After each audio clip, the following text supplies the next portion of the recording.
नमस्कार दोस्तों, आइए सुनते हैं मुंशी प्रेमचंद की कहानी खुदी। मुन्नी जिस वक्त दिलावर नगर में आई, उसकी उम्र 5 साल से ज्यादा न थी। वो बिल्कुल अकेली न थी। माँ बाप दोनों न मालूम मर गए या कहीं परदेश चले गए। मुन्नी सिर्फ इतना जानती थी कि कभी एक देवी उसे खिलाया करती थी और एक देवता उसे कंधे पर लेकर खेतों की सैर कराया करता था। पर वो इन बातों का जिक्र कुछ इस तरह से करती थी जैसे उसने सपना देखा हो। सपना था या सच्ची घटना, इसका उसे ज्ञान न था। जब कोई पूछता, तेरे माँ बाप कहाँ गए, तो वो बेचारी कोई जवाब देने के बजाय रोने लगती और यूं ही उन सवालों को टालने के लिए एक तरफ हाथ उठाकर कहती, ऊपर। कभी आसमान की तरफ देखकर कहती, वहां। इस ऊपर और वहां से उसका क्या मतलब था, ये किसी को मालूम न था। शायद मुन्नी को भी खुद ये मालूम नहीं था। बस एक दिन लोगों ने उसे पेड़ के नीचे खेलते देखा और इससे ज्यादा उसकी बाबत किसी को कुछ पता न था। लड़की की सूरत बहुत प्यारी थी। जो उसे देखता मोह जाता। उसे खाने पीने की कुछ फिक्र न थी। जो कोई बुलाकर कुछ दे देता वो वही खा लेती और फिर खेलने लगती। शक्ल सूरत से वो किसी अच्छे घर की लड़की मालूम होती थी। गरीब से गरीब घर में भी उसके खाने को 2 कौर और सोने को एक टाट के टुकड़े की कमी न थी। वो सबकी थी, उसका कोई न था। इस तरह कुछ दिन बीत गए। मुन्नी अब कुछ काम करने के काबिल हो गई। कोई कहता जरा जाकर तालाब से ये कपड़े तो धो ला। मुन्नी बिना कुछ कहे सुने कपड़े लेकर चली जाती। लेकिन रास्ते में कोई बुलाकर कहता, बेटी, कुएं से 2 घड़े पानी तो खींच ला। तो वो कपड़े वहीं रखकर घड़े लेकर कुएं की तरफ चल देते। जरा खेत से जाकर थोड़ा साग तो ले आ। और मुन्नी घड़े वहीं रखकर साग लेने चली जाती। पानी के इंतजार में बैठी हुई औरत उसकी राह देखते देखते थक जाती। कुएं पर जाकर देखती तो घड़े रखे हुए हैं। वो मुन्नी को गालियां देती हुई कहती, आज से इस कलमुही को कुछ खाने को न दूंगी। कपड़े के इंतजार में बैठी हुई औरत उसकी राह देखते देखते थक जाती और गुस्से में तालाब की तरफ जाती तो कपड़े वहीं पड़े हुए मिलते। तब वो भी उसे गालियां देकर कहती, आज से इसको कुछ खाने को न दूंगी। इस तरह मुन्नी को कभी कभी कुछ खाने को न मिलता और तब उसे बचपन याद आता, जब वो कुछ काम न करती थी और लोग उसे बुलाकर खाना खिला देते थे। वो सोचती, किसका काम करूं, किसका ना करूं। जिसे जवाब दूं वही नाराज हो जाएगा। मेरा अपना कौन है, मैं तो सबकी हूँ। उस गरीब को ये नहीं मालूम था कि जो सबका होता है वो किसी का नहीं होता। वो दिन कितने अच्छे थे जब उसे खाने पीने की और किसी की खुशी या नाखुशी की परवाह न थी। दुर्भाग्य में भी बचपन का वो समय चैन का था। कुछ दिन और बीते। मुन्नी जवान हो गई। अब तक वो औरतों की थी, अब मर्दों की हो गई। वो सारे गांव की प्रेमिका थी, पर कोई उसका प्रेमी न था।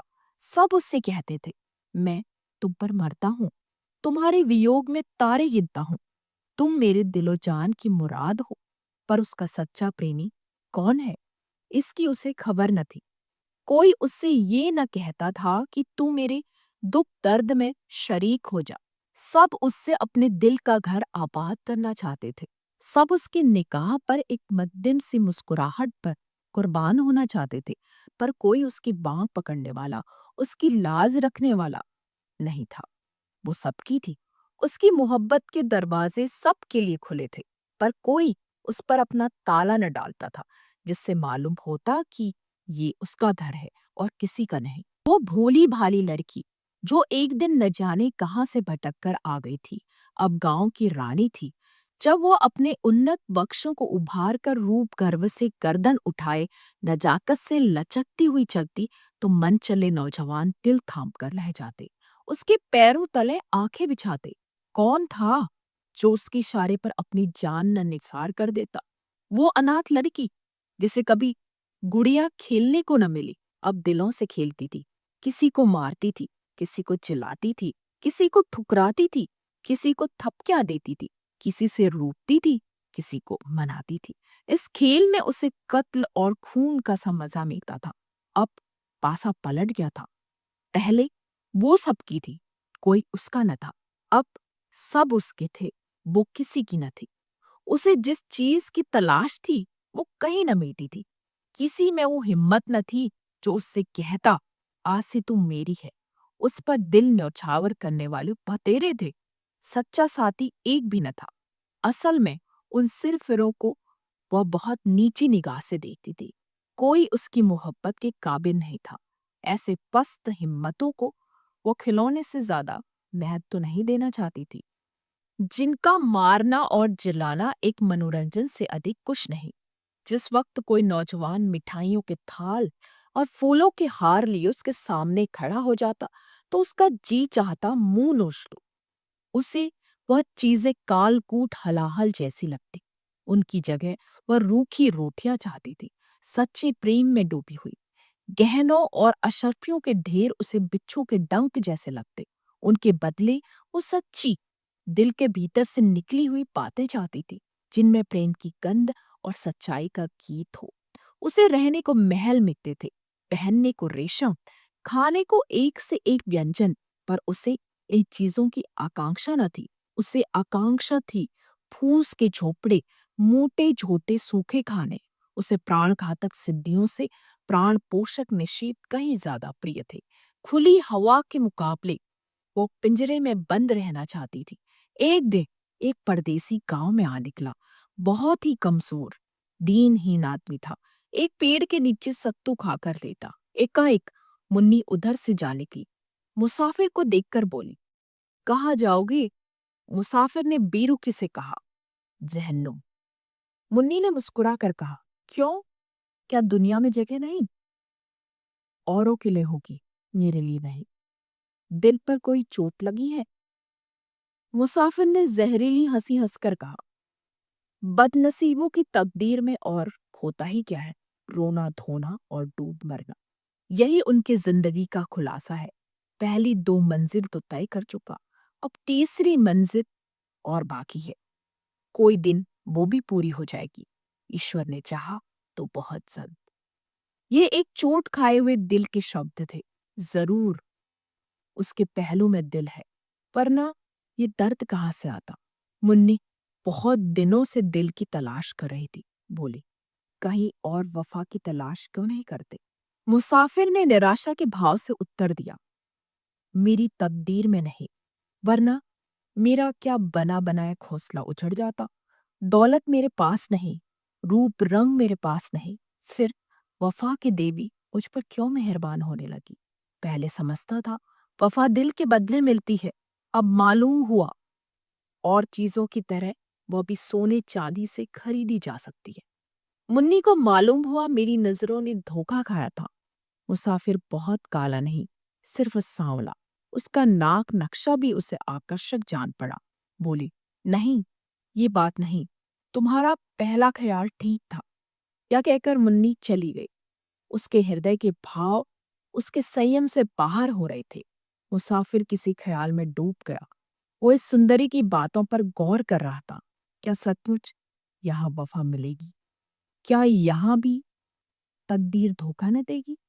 मुसाफिर ने रात उसी गांव में काटी। वो दूसरे दिन भी न गया। तीसरे दिन उसने एक फूस का झोपड़ा खड़ा किया। मुन्नी ने पूछा, ये झोपड़ा किसके लिए बनाते हो? मुसाफिर ने कहा, जिससे वफा की उम्मीद है। चले तो न जाओगे? झोपड़ा तो रहेगा। खाली घर में भूत रहते हैं। अपने प्यारे का तो भूत भी प्यारा होता है। दूसरे दिन मुन्नी उस झोपड़े में रहने लगी। लोगों को देखकर ताज्जुब होता था। मुन्नी उस झोपड़े में नहीं रह सकती। वो उस भोले मुसाफिर को जरूर दगा देगी। ये आम ख्याल था, लेकिन मुन्नी फूली न समाती थी। वो न कभी इतनी सुंदर दिखाई पड़ी थी, न इतनी खुश। उसे एक ऐसा आदमी मिल गया था जिसके पहलू में दिल था। लेकिन मुसाफिर को दूसरे दिन ये चिंता हुई कि कहीं यहाँ भी वही अभागा दिन न देखना पड़े। रूप में वफा कहा। उसे याद आया, पहले भी इसी तरह की बातें हुई थी। ऐसी ही कसम खाई गई थी। एक दूसरे से वादे किए गए थे, मगर उन कच्चे धागों को टूटते कितनी देर लगी। वो धागे क्या फिर न टूट जाएंगे? उसके क्षणिक आनंद का समय बहुत जल्द बीत गया और फिर वही निराशा, उसके दिल में छा गई। इस मरहम से भी उसके जिगर का जख्म न भरा। तीसरे रोज वह सारे दिन उदास और चिंतित बैठा रहा और चौथे रोज लापता हो गया। उसकी यादगार सिर्फ उसकी फूस की झोपड़ी रह गई। मुन्नी दिन भर उसकी राह देखती रही। उसे उम्मीद थी वो जरूर आएगा, लेकिन महीनों गुजर गए और मुसाफिर न लौटा।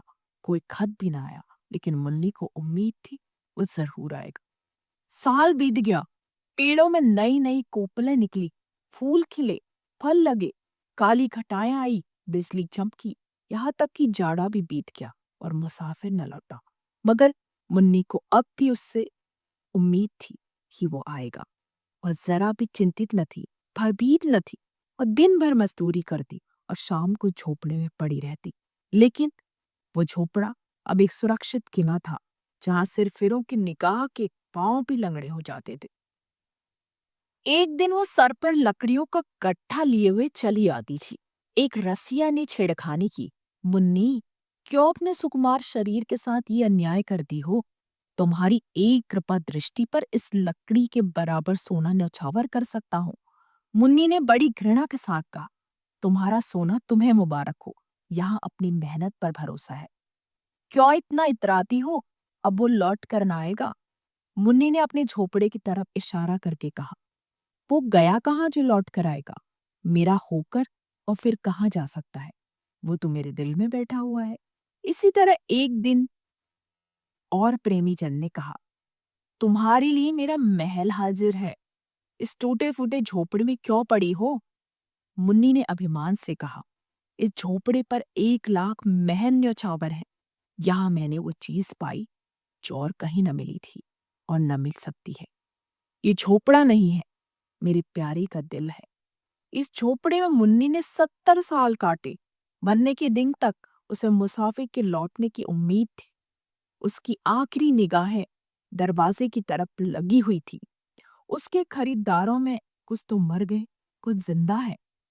मगर जिस दिन से वो एक की हो गई, उसी दिन से उसके चेहरे पर दीप्ति दिखाई पड़ी, जिसकी तरफ ताकते ही वासना की आंखें अंधी हो जाती हैं।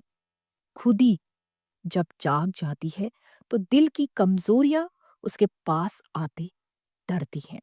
तो दोस्तों, ये थी मुंशी प्रेमचंद की कहानी खुदी। बहुत ही सुंदर कहानी। तो जल्दी ही मिलते हैं नई कहानी के साथ। तब तक के लिए मुझे विदा दीजिए। धन्यवाद।